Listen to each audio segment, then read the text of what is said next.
오늘은 주보에 광고 드린 것과 설교 제목이 바뀌었습니다. 오늘은 건강한 다윗의 모습 제목으로 말씀을 전하겠습니다. 지난주에 말씀드렸듯이 사무엘하 성경은 1장부터 10장까지 다윗이 계속 올라가고 있는 이야기가 나오고요. 11장에서 다윗이 밧세바와 간음죄를 짓고 12장부터 인간의 한계의 모습을 보여주면서 마지막까지 추락하는 이야기를 듣게 됩니다. 사무엘하 10장의 내용은 한마디로 다윗이 암몬하고 전쟁하다가 암몬이 아람을 데리고 오는 바람에 결론적으로 암몬도 격파하고 아람도 격파하는 동쪽과 북쪽을 정복하게 되는 그런 내용입니다. 우리 10장의 본문을 가지고 묵상하면서 우리는 건강한 사람이 어떤 모습을 가지고 있는지 4가지 키워드를 가지고 묵상하도록 하겠습니다. 첫 번째로 본문은 건강하지 않은 사람들은 언제나 삐뚤어진 관점을 가지고 있다라고 말씀합니다. 이 본문의 사건은 어떻게 발생하냐면요. 다윗하고 우호 관계를 가지고 있던 암몬의 왕 나하스가 죽었습니다. 그래서 다윗은 정말 순수한 마음으로 나하스 왕이 죽은 것에 대해서 유감을 표현하기 위해서 사절단을 보내죠. 근데 나하스의 아들 한운과 그의 신하들은 그 다윗이 보낸 사절단을 어떻게 바라봤냐면 우리를 정탐하러 온 다윗이 보낸 정탐꾼들이다 라고 말했습니다. 그래서 다윗이 보낸 사절단의 수염을 자르고 옷을 잘라서 수치를 줘가지고 전쟁이 발생하게 되었습니다. 여러분, 사무엘하 10장에 나오는 이 전쟁 어떻게 시작됐죠? 삐뚤어진 시선, 잘못된 관점 때문에 발생했습니다. 교회 안에서도 이 삐뚤어진 시선, 잘못된 관점에서 사탄이 역사하기 시작해서 그것이 전쟁으로, 싸움으로 얼마나 커지는지 모릅니다.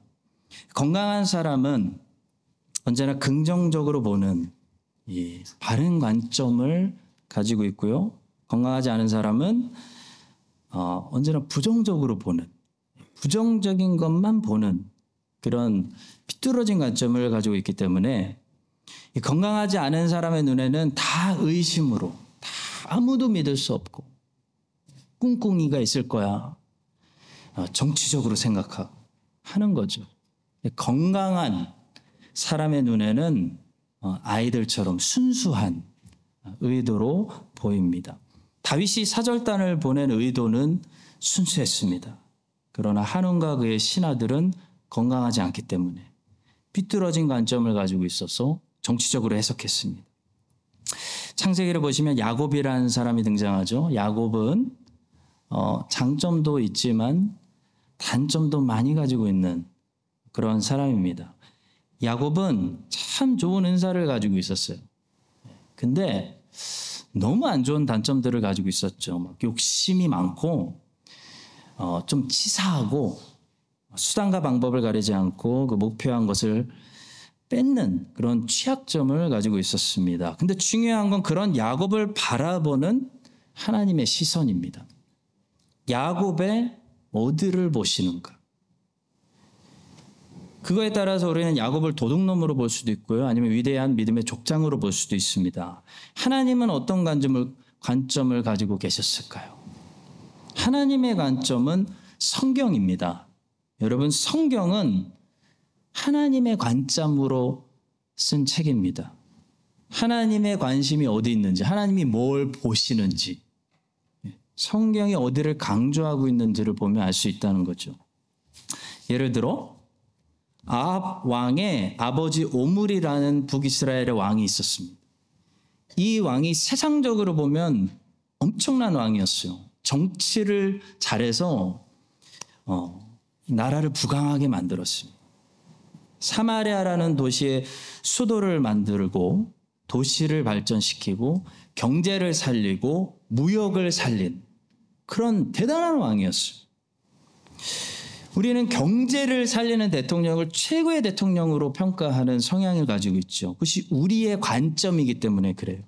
세상의 관점. 우리의 시선입니다. 근데 성경은 하나님의 관점은 그 오므리 왕의 행적을 한마디로 정리해버려요.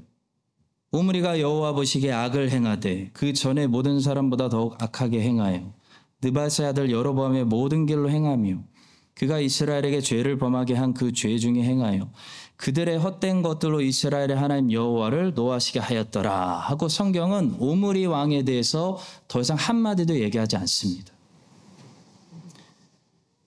하나님은 오므리가 세상적으로 훌륭한 왕이었다는 거에 별로 관심이 없으세요. 하나님의 눈으로 볼 때 오므리는 하나님을 거부하고 하나님과 동행하지 않은 악한 왕에 불과했습니다. 야곱은 장점과 단점을 많이 가지고 있었어요. 그러나 성경은 야곱을 부정적으로 보지 않습니다. 야곱을 향한 성경의 관점은 매우 긍정적입니다. 성경은 야곱이 가지고 있었던 장점에 집중해요.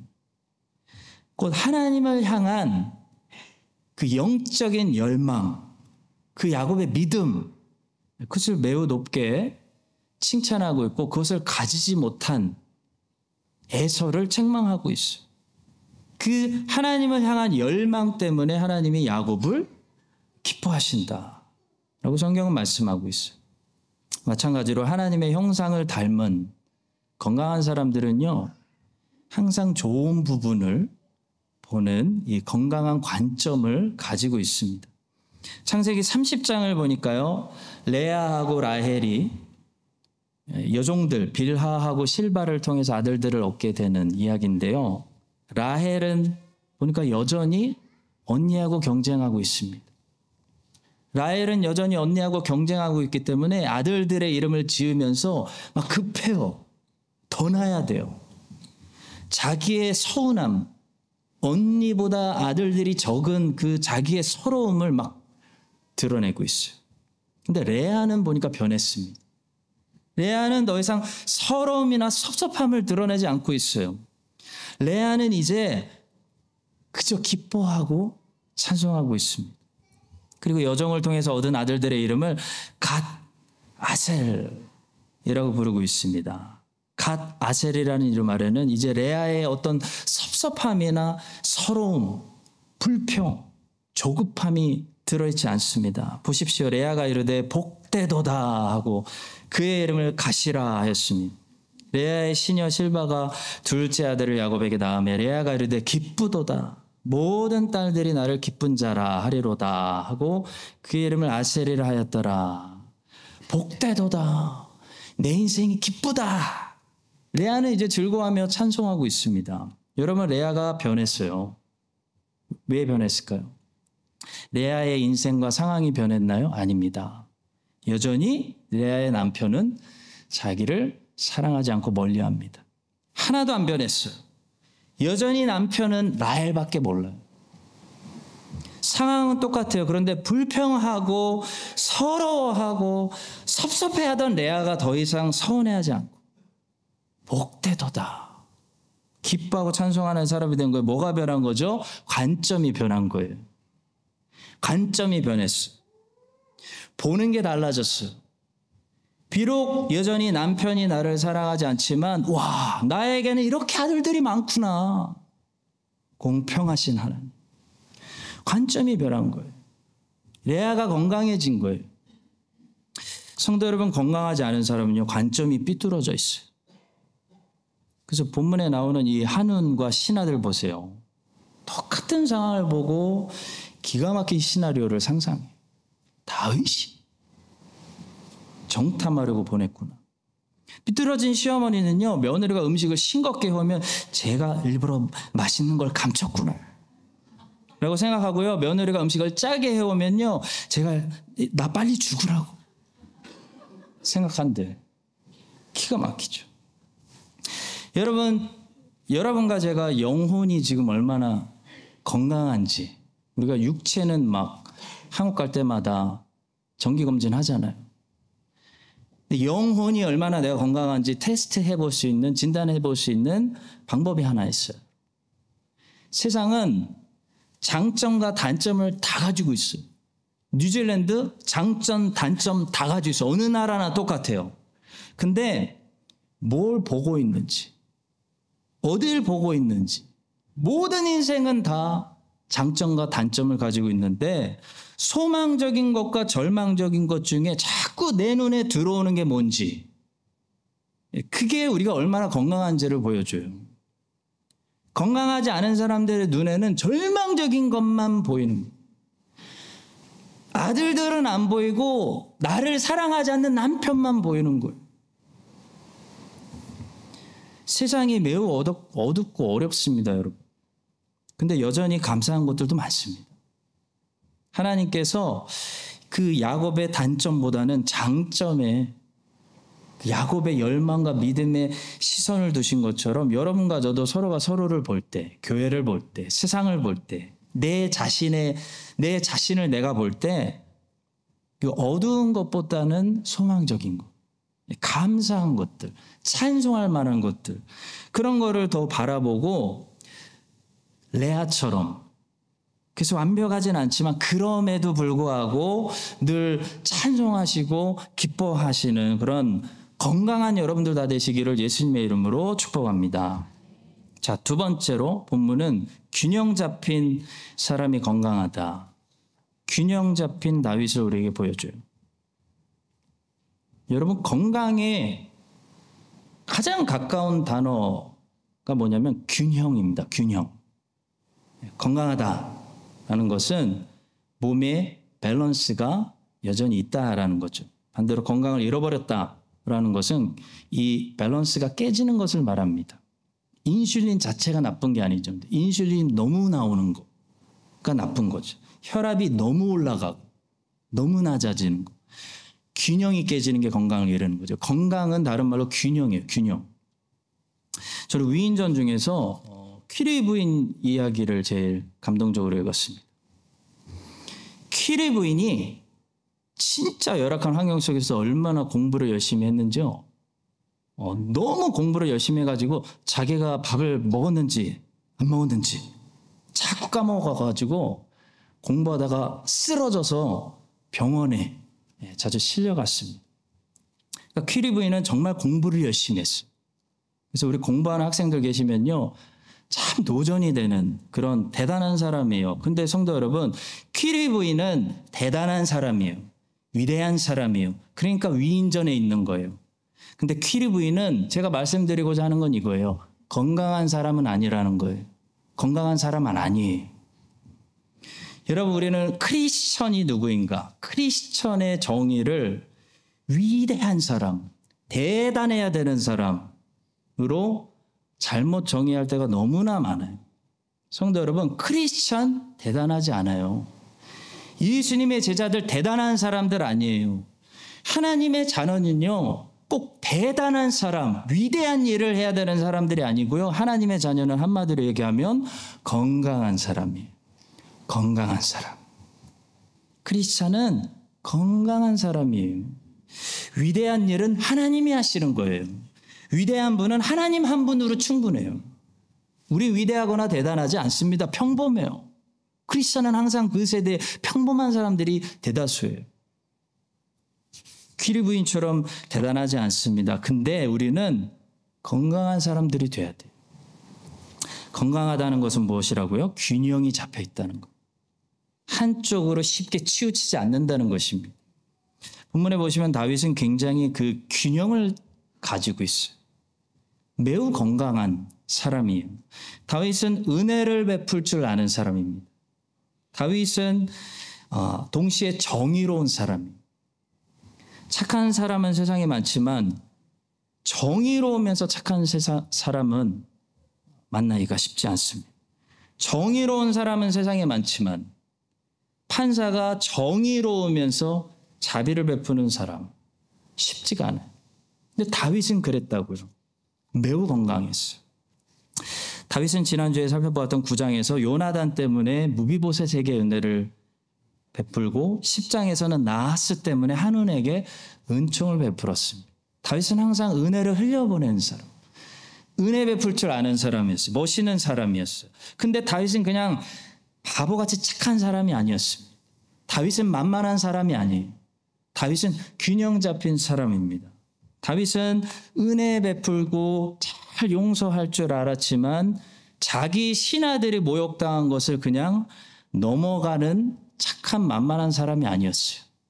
다윗은 자기 신하들이 모욕당한 것을 갚아주는 사람이었어요. 일단 전쟁 모드로 들어가면 제일 무서운 사람이 다윗이에요. 성도 여러분, 가장 건강한 사람은 균형 잡힌 사람. 가장 건강한 교회도 균형 있는 교회, 균형 있는 교회. 새 가족들 잘 대접하는 동시에 우리 교회를 위해 오랫동안 수고하신 분들 잘 대접하는 교회가 제일 건강한 교회, 건강한 교회. 다음 세대 위해서 아낌없는 투자와 지원을 하면서도 제일 연세가 많으신 어르신들을 늘 먼저 공경할 줄 아는 교회가 건강한 교회, 균형이 잡혔기 때문에. 우리 하나님도 균형 잡히신 하나님입니다. 우리 하나님은 이렇게 말씀하세요.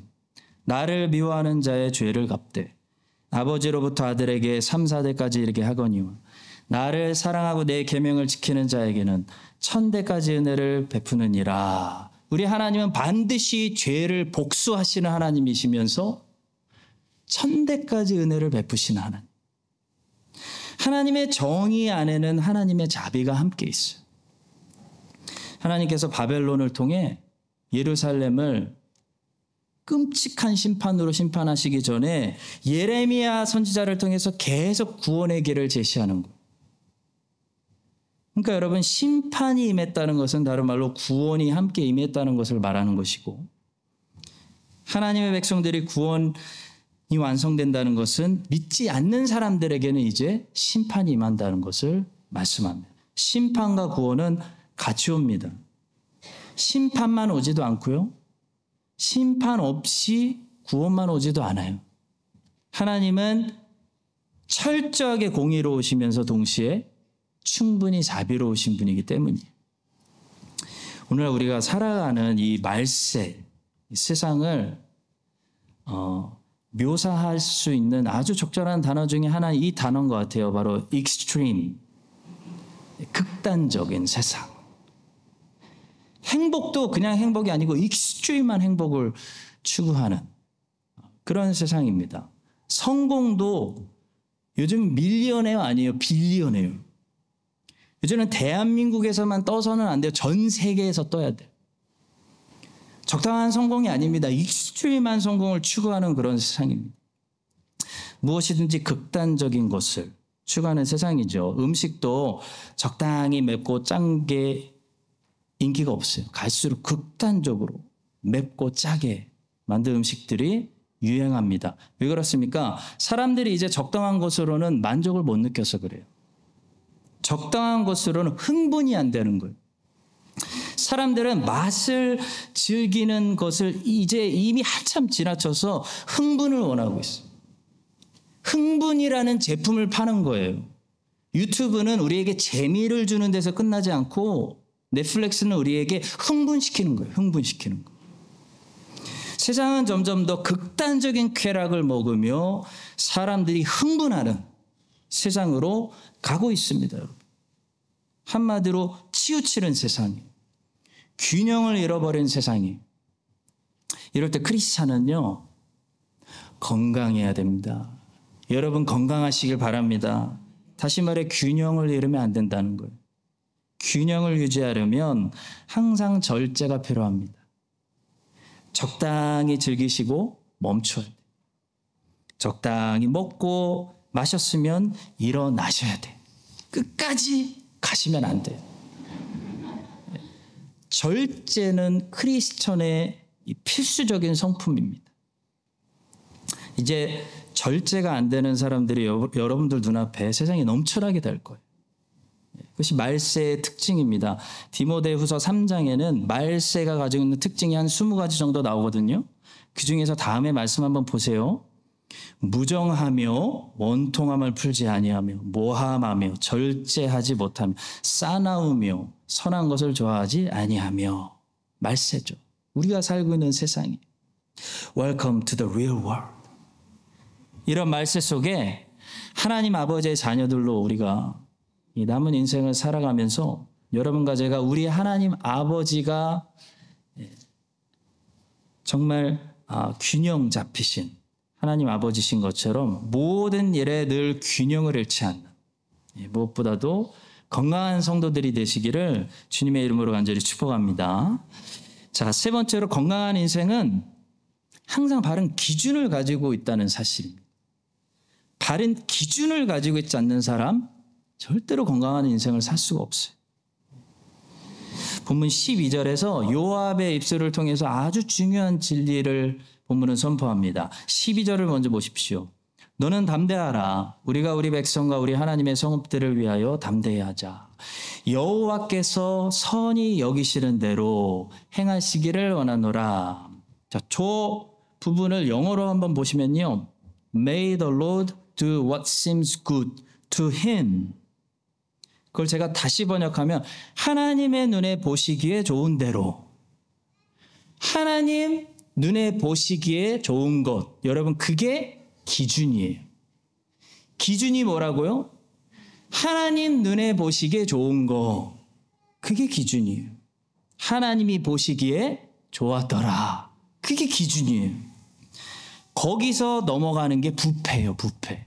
망가지는 거죠. 자, 저 12절에 히브리 단어 중에 이런 단어로 번역된 단어가 있어요. In his sight. 그분이 보시기에로 번역된 중요한 단어가 들어있는데 이 히브리 단어가 성경에 어디에 또 등장하냐면 창세기 48장 17절에 등장합니다. 요셉이 그 아버지가 오른손을 에브라임의 머리에 얹은 것을 보고 기뻐하지 아니하며 아버지의 손을 들어 에브라임의 머리에서 므낫세의 머리로 옮기고자 하여. 무슨 상황이냐면요. 야곱이 하나님의 계시를 받아서 이 장자보다는 차자를, 므낫세보다는 에브라임을 오른손으로도 축복하려고 이렇게 하는데 in his sight, 요셉의 눈에 보기에는 그게 별로였다. 그게 지금 17절의 말씀이에요. 다시 말해 17절에서 요셉은 아버지 야곱의 기준을 따르기보다 자기 기준, 자기 눈에 보기에는 장자 므낫세를 오른손으로 축복해 주셔야지 라고 생각했다라고 말씀하는 것이 17절이에요. 여러분, 장자 므낫세보다 차자 에브라임을 더 크게 북이스라엘의 중심 지파로 크게 번성시키는 것이 누구의 뜻이에요? 하나님의 뜻이에요. 근데 요셉이 보기에 요셉의 생각에 그건 아닌 것 같다라고 생각했다는 거예요. 이 동일한 히브리어 단어가 그 사사기의 그 유명한 구절, 사사기 전체를 정리하는 그 마지막 구절에 또 사용됩니다. 사사기 21장 25절. 그때 이스라엘의 왕이 없으므로 사람이 각기 자기의 소견에 옳은 대로 행하였더라. 사사기는 어떤 갈등을 우리에게 보여주는 성경이죠? 이스라엘 백성들이 가나안 땅에서 살아갑니다. 다시 말해 이제 세상의 한복판에 들어가서 살아가는데 세상의 한복판에서 하나님의 기준을 따를 것이냐 아니면 자기들이 소견에 좋은 기준을 만들 것이냐. 사사시대의 영적 싸움은요, 기준 싸움이었어요. 기준 갈등이었다고. 그런데 놀랍게도 우리가 살고 있는 이 포스트 모던 시대가 사사시대예요. 기준 싸움이 벌어지고 있는 시대예요. 기준 때문에 갈등이 일어나요. 포스트 모더니즘의 모토는 해체주의지 않습니까? 디컨스트럭션. 다 디컨스트럭 시키는 거죠. 모든 과거의 것들을 일단 해체시키고 보는 거예요. 해체시키는 것이 뭔가 새롭다, 세련됐다라고 느끼는 분위기로 가는 거예요. 그래서 다 과거의 것들 해체시키고 새롭게 뉴 월드 오더를 만들자는 것이 모토예요. 그것이 드러나는 현상이 바로 동성애 합법화죠. 남자와 여자라는 과거의 기준 해체시키고 새로운 질서를 만들자. 이것이 포스트 모더니즘의 세상입니다. 자, 이런 세상에서 우리가 살아갈 때 우리에게 우리가 건강하려면 어떤 믿음이 필요하냐면요. 요압이 12절에서 고백하고 있는 것처럼 내가 느끼기에 선한 대로 아니라 여호와께서 선히 여기시는 대로, 하나님이 보시기에 좋은 대로 기준을 따라가는 고백이 필요하다는 거죠. 하나님의 말씀을 기준으로 삼는 사람, 그 사람이 이 포스트 모더니즘에서 전부 영적으로 가난해져 갈 때, 정말 사람들이 건강을 잃어갈 때 말씀에 닷을 내리고 버틸 수 있는 건강한 사람이 되는 것입니다. 많은 사람들이 성경에 거의 앞부분에 나오는 이 선악과 먹은 이야기, 그거를 제대로 깨닫지 못하는 사람들이 생각보다 많습니다. 많은 사람들이 선악과에 어떤 문제가 있었다고 생각해요. 나쁜 열매, 독이 들어 있거나 그 먹으면 인간의 해가 되는, 그렇게 생각해요. 여러분, 제가 질문 드리겠습니다. 선악과 자체만을 두고 볼 때 선악과는 인간에게 해로운 것이 들어있는 열매입니까? 아니면 맛있고 건강한, 전혀 몸에 해가 없는 그런 열매였을까요? 선악과는 하와가 보고 판단한 대로 아마 전혀 건강에는 문제가 없는, 아마 기가 막힌 맛이었을 거예요. 동산 중앙에 있었던 걸로 봐서 나무 중에 나무였을 가능성이 커요. 중요한 건 선악과가 아니라는 거예요. 선악과가 좋은 열매냐 해로운 열매냐가 여기서 이슈가 아니라는 거예요. 선악과가 우리의 관심의 중심에 있으면 안 됩니다, 여러분. 하나님이 말씀으로 그것을 먹지 말라고 금하셨기 때문에 그것이 혹시 좋은 열매였어도 그걸 먹으면 죄가 되는 거예요. 그리고 죄가 인간을 부패하게 만드는 거예요. 하나님이 말씀으로 만약에 동산에서 다 먹어도 돼, 소는 만지지 말라 라고 하셨다면요, 선악과를 먹는 것이 아니라 소를 만지는 것이 죄가 되고, 그 죄가 불순종이 인간을 부패시키고 타락하게 만든다는 거예요. 성도 여러분, 기준이 뭐예요?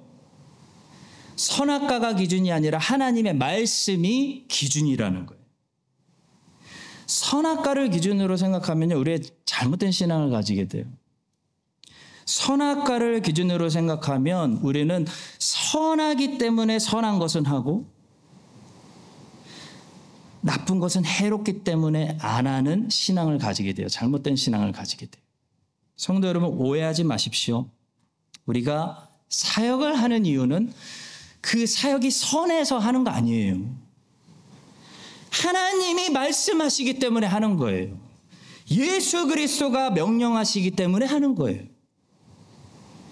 선과 악, 좋은 거 해로운 것이 우리의 기준이 아니라 하나님의 말씀이 우리의 기준이라는 거예요.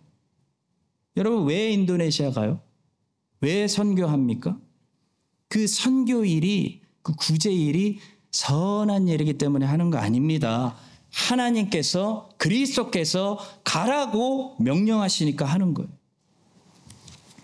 다윗의 삶을 추적해 보시면 다윗은 항상 전쟁하기 전에 하나님께 자꾸 뻔한 질문을 해요. 다윗이 하나님께 물어 이르되 내가 블레셋 사람들을 치러 올라가리이까? 주께서 그들을 내 손에 넘기시겠나이까? 라고 질문합니다. 여러분, 다윗의 질문, 제가 블레셋 사람들과 싸울까요? 라는 질문은 당연한 질문이에요. 뻔한 질문이에요. 그것은 마치 하나님, 사탄 마귀하고 싸울까요? 라고 질문하는 거하고 똑같아요. 자, 그러면 다윗은 왜 뻔한 질문을 하고 있을까요? 다윗의 질문의 의도를 아셔야 돼요. 다윗은 지금 블레셋하고 전쟁하는 것이 하나님의 뜻인지 몰라서 질문하는 것이 아닙니다. 다윗은 이 전쟁, 이번 전쟁을 내가 올라가기를 하나님이 원하시는지 그걸 묻는 거예요. 다윗 시대 때 다윗이 블레셋 나라와 전쟁하는 것은 물어볼 필요도 없는 당연한 하나님의 뜻이에요. 그런데도 다윗이 제가 지금 올라가서 블레셋 사람들과 싸울까요? 라고 물어보고 있는 것은 이번 전쟁을 하는 것이 하나님의 명령입니까? 하나님 나에게 지시하시는 겁니까? 하나님 제가 올라갈까요? 라고 물어보는 거예요. 다시 말해 다윗은 하나님의 명령과 말씀에 기준을 두고 사는 사람이었다고요. 마치 우리로 하자면 모든 열방에 선교하는 거 물어볼 필요도 없는 당연한 보편적인 하나님의 뜻이고 명령이죠. 그런데도 우리 기도하지 않습니까? 하나님, 올해도 인도네시아에 가야 될까요?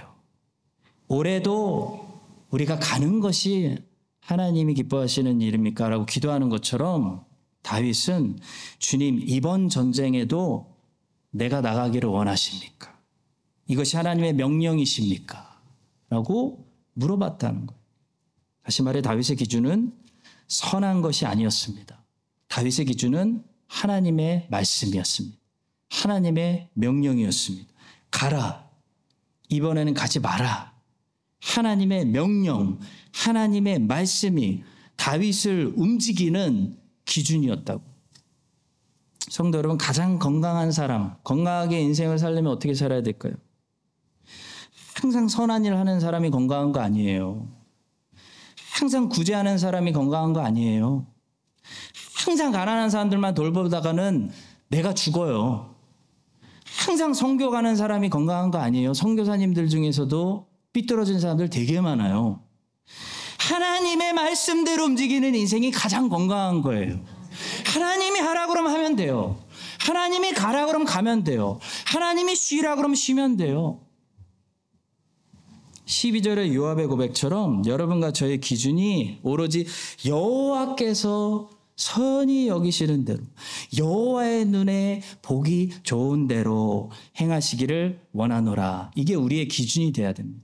이게 우리의 기준이 돼서 하나님께서 가라 그럼 가면 되고, 하나님께서 가지 마 그럼 안 가면 되고, 구제하라 그럴 때 구제하고, 선교 가라 그럴 때 선교하는 하나님의 말씀대로 살아가는 가장 건강한 우리 교회 모든 성도님들 다 되시기를 주님의 이름으로 축복합니다. 마지막 네 번째가 남았어요. 시간 아직 남았어요. 너무 길게 안 해요. 걱정하지 마세요. 짧아요. 짧아. 네 번째로 본문에서 우리는 목숨 걸고라는 키워드를 써있지는 않지만 발견하게 됩니다. 12절을 보십시오. 너는 담대하라. 우리가 우리 백성과 우리 하나님의 성읍들을 위하여 담대히 하자. 요압이 자기 동생 아비새에게 하는 말입니다. 가장 건강한 상태는 미지근한 상태가 아닙니다. 적당한 헌신을 드리는 상태에 건강하지 않은 거예요. 헌신에 있어서만큼은 헌신, 사역, 하나님께 드림 때는 목숨 걸고 생명 걸고 드릴 때가 우리에게 가장 건강한 상태입니다.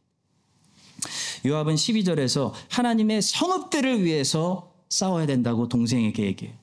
곧 하나님의 나라를 위해서, 주의 백성들을 위해서 야 적당히 한번 싸워보자가 아니고요. 아비새야 목숨 걸고, 형과 함께 목숨 걸고 하나님의 나라 지키기 위해서 우리 목숨 걸고 생명 바쳐 싸우자 라고 말하고 있어요. 참 진심으로 존경하는 참 좋은 교회, 좋은 성도 되시는 우리 크라이스트처치 한인장로교회 성도 여러분, 정말 잘하고 계세요. 먼저 칭찬해드리고 싶어요. 그렇지만 오늘 말씀으로 또 도전해드리고 싶어요. 목숨 걸고 하고 계십니까? 생명 바쳐 하고 계십니까? 레위기를 보시면요, 소제라는 제사를 드릴 때 꼭 전제도 함께 같이 드렸습니다. 항상. 마치 음식을 할 때 곡식을 볶을 때 기름을 꼭 부어야 되는 거랑 똑같아요. 소제는 헌신을 의미해요. 헌신. 근데 소제를 드릴 때 항상 소제만 드린 것이 아니라 전제, 부어드리는 전제도 함께 드렸다고요. 전제는 뭡니까? 포도주를 그 소제 위에 부어드리는 것을 전제라고 합니다. 포도주를 부어드리는 전제는 생명의 피를 내어드리는 것을 의미합니다. 영적으로 그런 의미가 있어요. 다시 말해 생명 바쳐, 목숨 바쳐, 생명 쏟아 헌신 드리라는 거예요. 전제가 함께 드려지지 않는 소제는 소제가 아닌 것처럼 목숨 걸고 생명 바쳐 죽을 각오로 헌신하지 않는 헌신은요, 하나님께 향기로운 받으실 만한 아름다운 헌신이 안 된다고 레위기 제사가 우리에게 가르쳐요. 바울은 이 의미를 정확하게 깨닫고 있었습니다. 바울은 그래서 그냥 헌신하지 않고 생명 바쳐 목숨 걸고 헌신했습니다. 빌립보서 2장 17절을 보십시오. 만일 너희 믿음의 제물과 섬김 위에 내가 나를 전제로 드릴지라도 나는 기뻐하고 너희 무려 함께 기뻐하리니. 예수 그리스도도 삶을 그렇게 드리셨어요. 적당히 드리시지 않았어요. 죽을 것 같을 땐 피하지 않으셨어요. 전제로 부어드린 거예요. 사랑하는 성도 여러분, 요압은 허물이 많은 사람입니다. 근데 본문에서는 우리에게 좋은 모델이 되어주고 있어요. 요압과 아비새는 적당히 헌신한 거 아닙니다. 적당히 싸우다가 밀리면 부하들 앞으로 밀어내놓고 도망가는 사람들이 아니었어요. 요압과 아비새는 하나님의 나라와 주의 백성들을 지키기 위해서 생명 바쳐 목숨 걸고 헌신한 거예요. 죽으러 나간 거예요. 여러분과 제가 만약에 예수님처럼 바울처럼 목숨 걸고 생명 바쳐 죽을 각오로 헌신하면 목회가 왜 안 될 것이고 교사가 왜 항상 모자랄 것이며 왜 부족한 것이 있겠습니까? 뭐가 안 되겠습니까? 목숨 바치지 않으니까 부족한 거죠. 헌신은 하죠. 근데 목숨 아끼기 때문에 항상 교사가 부족하고 모자란 거 아니겠습니까? 소제는 드려도 전제를 우리가 부어드리지 않으니까 우리의 소제가 향기로운 소제가 되지 않는 거 아니겠습니까? 사랑하는 성도 여러분, 하나님께서 우리 교회 지경을 넓히시고 부흥되게 하시면 우리의 믿음도 자라야 돼요. 우리에게 큰 은혜를 부어주셔서 모든 죄의 백성들의 마음이 이 요압처럼 다시 감동을 받아가지고 뜨거워져가지고 주님의 나라를 위해서 어떤 모양으로든 죽으라는 소리가 아니에요. 목숨 바치는 그 각오로 드리라는 거죠. 전제를 부어드리는, 여기에 이제 전제가 부어지는 그런 역사들이 일어나게 해주시기를 예수 그리스도의 이름으로 간절히 축원합니다. 우리 기도하겠습니다.